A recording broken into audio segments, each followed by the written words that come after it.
think the world's telling us not to spray today.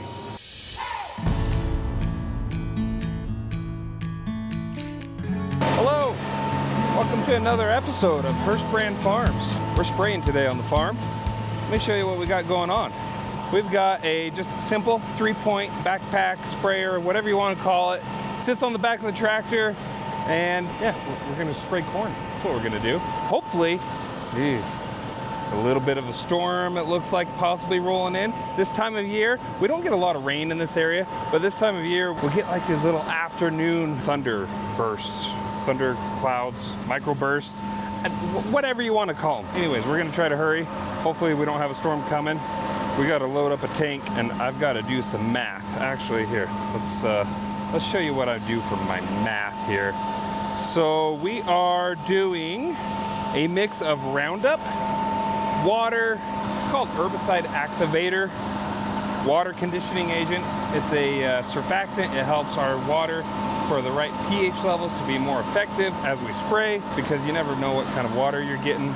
It's called Hellfire. And then we are putting on also Status, which it's got all the fancy names for stuff, but basically it's a broadleaf killer and will not kill the corn, because corn is like a type of grass or grain. So that's how that works. Let's see if I can get some good shots here of what we're doing. So on the Roundup, this is a tote of Roundup. Actually, it's not Roundup. It's called Glystar Plus. It is a generic brand, but it is glyphosate. That's the active ingredient. So we have this little setup here. We're gonna open up our hose and we are gonna fill this cone mixing tank. So to get the right ratio, because we actually still have about 150 gallons left in the tank, to get this correct for our mix, we need it to be 7.5 gallons. So we need to fill it up to that line right there. And that is gonna get us a mix in the tank of 500 gallons, which is gonna cover 50 acres. 6, 7, yeah. Okay, check that off. Okay, and then the surfactant. So this is 1.5 gallons, because I've already used some of it. So this is, all right, we're gonna mix that in. 1.5 gallons, gonna help activate the Roundup, or the glyphosate, the big scary word glyphosate, which is actually, surprisingly, one of the safest chemicals we use on the farm.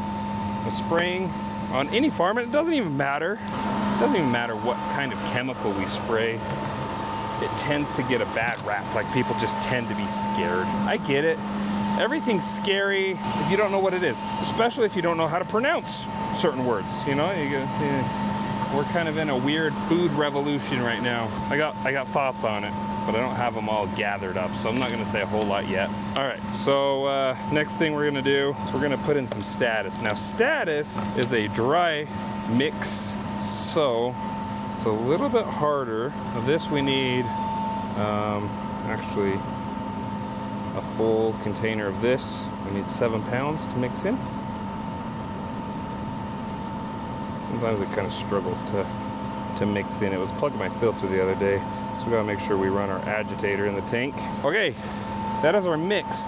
Now technically that's a mix for 350 gallons, because like I said, we already have about 150 still in the tank. So pretty simple herbicide mix. This is the only herbicides we will put on our corn, and this field, unfortunately, is a little rough on the weeds. So got my valves open. This is our water tank. I think it holds 1,200 gallons. This is the other tank valve. And then we have this little gas powered pump down here. I'm gonna get it going. Start pumping water in. And then, this is the fun part. We're gonna open up the valve here on the bottom of this cone mixer. And it just sucks everything down. But see, that Status kind of sticks. Yeah. So we're going to close the valve on the tank up here so that we can run a little more water into that cone. There it goes. Start filling up. That'll help mix and agitate that dry chemical.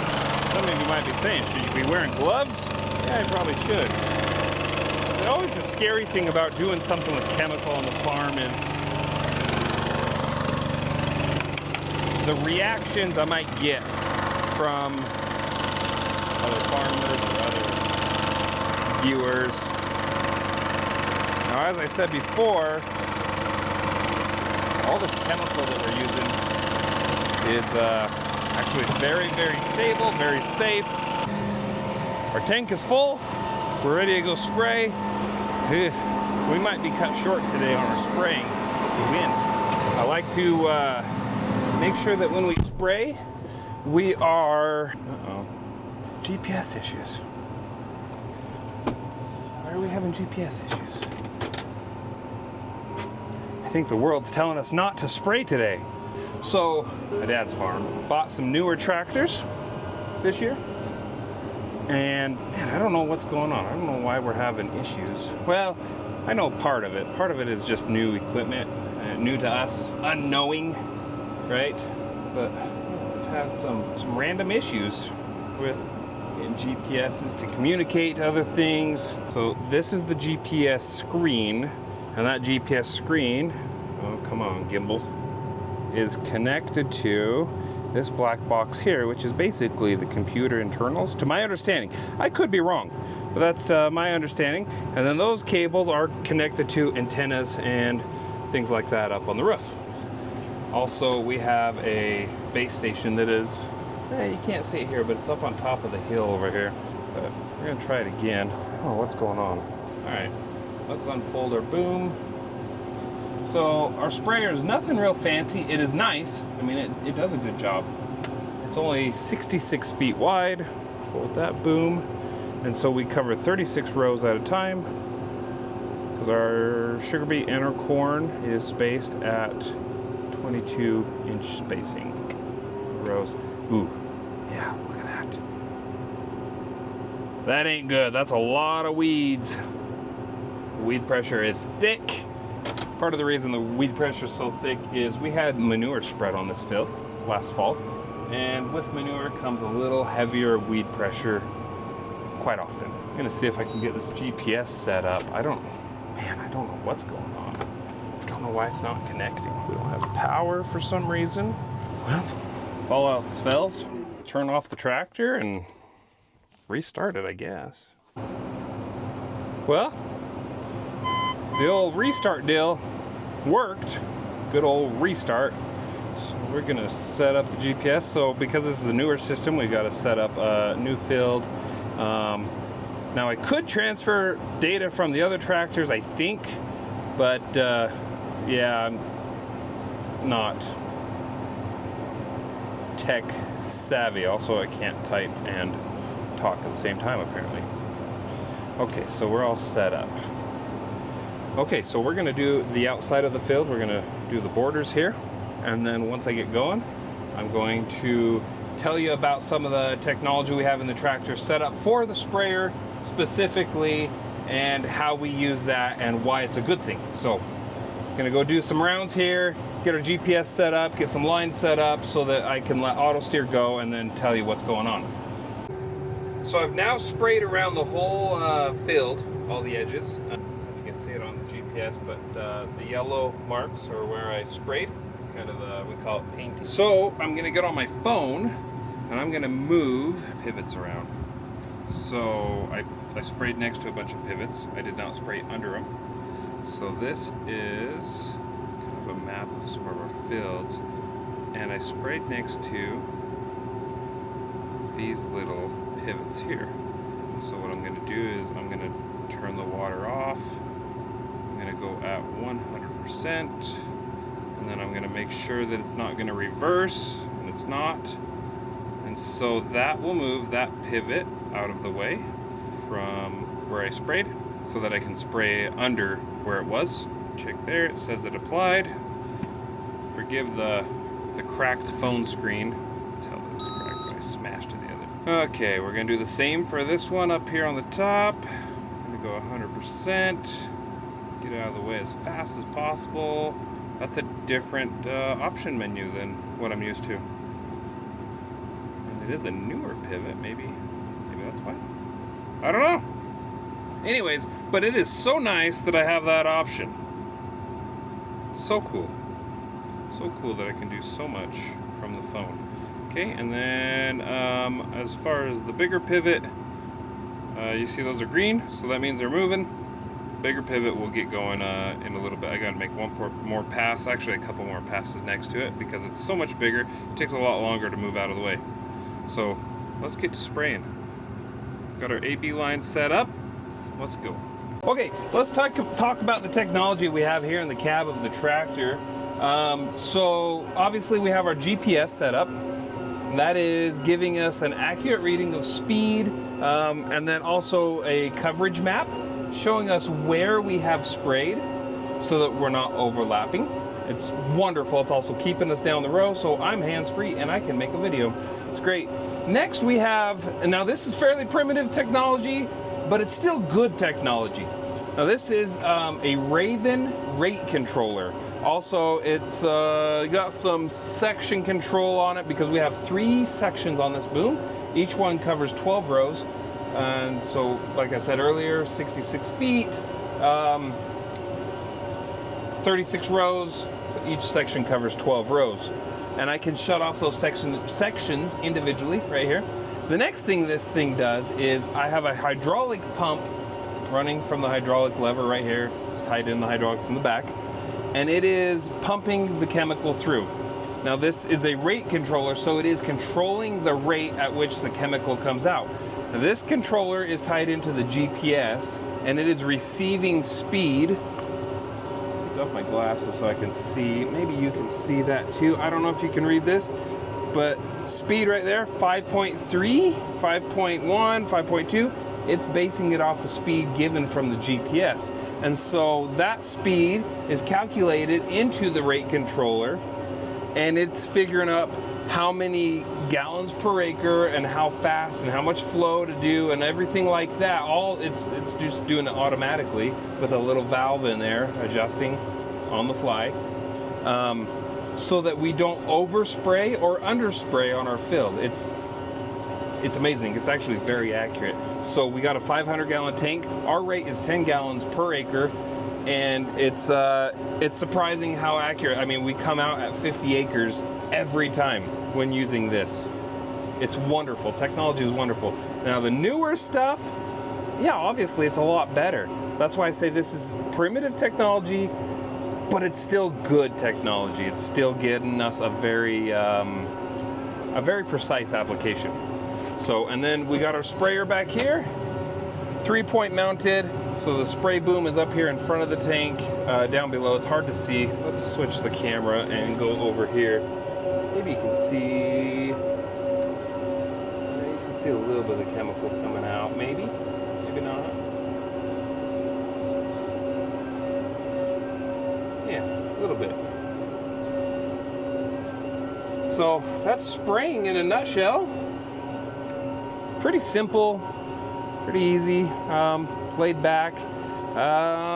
We are going, I could probably speed it up a little bit. Yeah, we're going 5.8 miles an hour. It's pretty good. That gives us a area per hour. We're doing about 46 acres per hour. That's pretty good for us. I mean, we don't need much more than that. I don't know what it takes to justify a self-propelled sprayer, but I mean, this works for us for what we're doing. We hire some spraying done in the spring for our wheat. A lot of that's because we're so busy that time of year that we'd have to have another guy in a tractor and somebody that you trust with spraying. Spraying can be pretty, what's the right word? It can be pretty bad. Like, if you do it wrong, it's disastrous. If you do it right, it's wonderful. But the margins there are all or nothing. So anyways, that's spraying in a nutshell. I gotta turn around. I'll come back to you. So I'm not super wide, 66 feet wide, but when I do turn around on the end rows, I really need to get a mount up here. Maybe, yeah, ooh, that's a nice view. Yeah, look at that. So I need to get like a suction cup window mount thing so that we can see everything that I'm doing here in Yeah, ooh, I like that. But anyways, I gotta lift up the one boom. So also with this sprayer, like I said, it's not fancy or anything, but I have hydraulics that I can control the booms to come up, and then also they fold in so that they're parallel with me as I'm traveling down the road. I think I'm probably like 18 feet wide, which isn't terrible. Not terrible, not for this area. But anyways, write down in the comments, especially if you're a non-farmer, write down like your concerns about spray application and chemical application as far as on your food, on your crops. I'm a consumer too, but I'm also a farmer. I understand a lot of the science. I understand what I put on here. I will eat everything that I spray. I will eat everything. I won't eat this corn. This corn's gonna be silage corn, and don't ever try silage corn. It's nasty. It's not sweet. It's not good. It's not delicious. But the cows love it.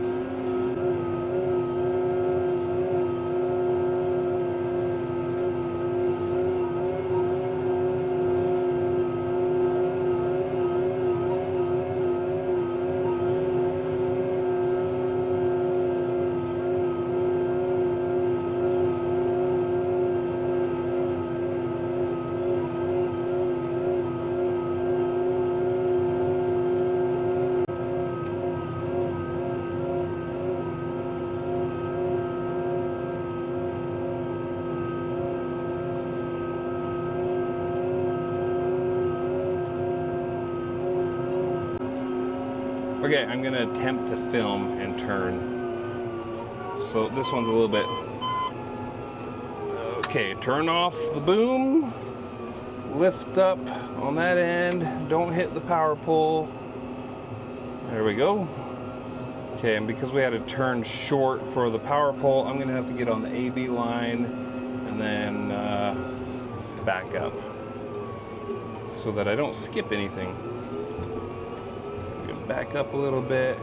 I don't know if you can see that over there. Yeah, you can kind of see that. Let's drop the boom a little closer to the ground so we avoid any drift possibilities. Turn on the sprayer. We're good to go. So right here you can see that the pivot is really close. And so I have the boom folded in right here. And see down there. Anyways, so I'm getting this close so I can move the pivot out of the way a little easier. And then when we get to this other end of the field where the pivot is not at, I'll fold that boom back out. Show you guys how that works. It's not very fast, not anything special, but anyways, we'll fold that out, go around the pivot, and then I can start this pivot walking this direction, and then we'll come back and spray under it. I have boom number 1 turned off. The other 2 are on. That way I'm not spraying a ridiculous amount. All right, so we're almost here past the pivot. Start unfolding that boom.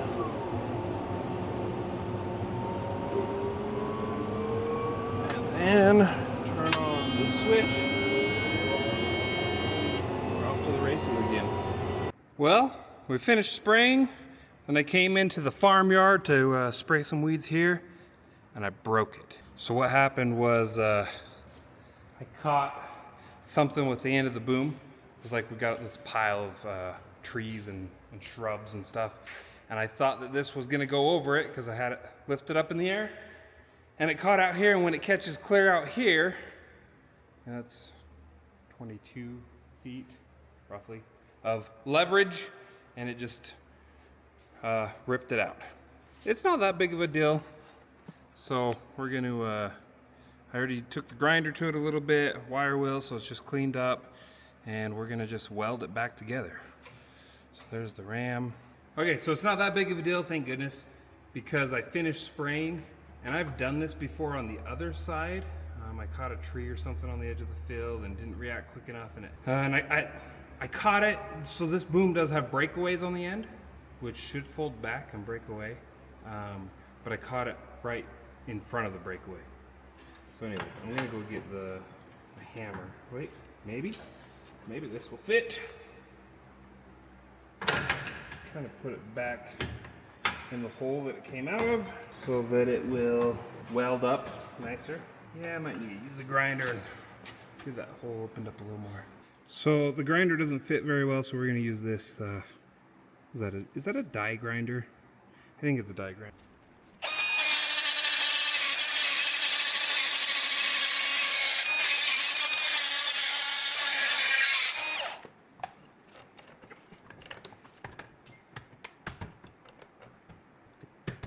Hammer. This isn't rocket science here. So, yeah, we're just gonna go for it.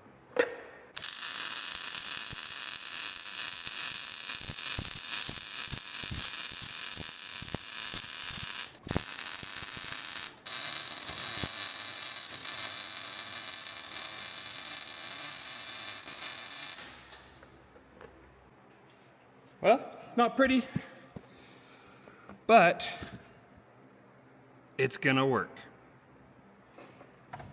I can almost guarantee. So now, man, it is hot. I'm sweating. Now we've got to unhook this tractor. We're gonna hook up the dammer diker that is for potatoes. It's for sugar beets and corn. And we need to start dammer diking corn with this tractor, and then we're going to put the sprayer back on the 235, which is the same tractor we planted with. I cannot talk today. I don't think we're going to make it back out in the field for anything, so yeah, this is, what time is it? Yeah, I'm going to go home before dark today. I think that's a good idea. Anyways, thanks for watching. Like and subscribe. Don't forget to make your comments down there below if you have any questions about spraying or concerns about spraying, anything you want me to address. Also, let me know, how do you like the videos? Do I need to change something? Am I talking too much? Is it too long? Let me know. See ya.